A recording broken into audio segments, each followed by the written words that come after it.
এটা আটা, তাই লবণ, সুজি, নারকেল কোড়া, চালের পাল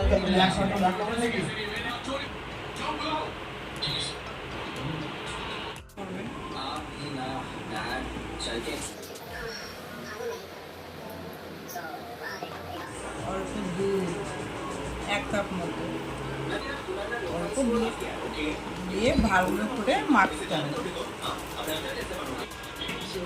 অল্প কালো জিরে, যাকে বলে মোটা জোয়ান,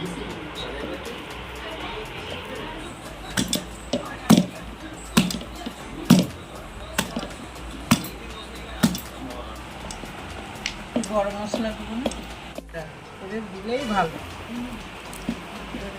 দিয়ে আর একটু মাঝে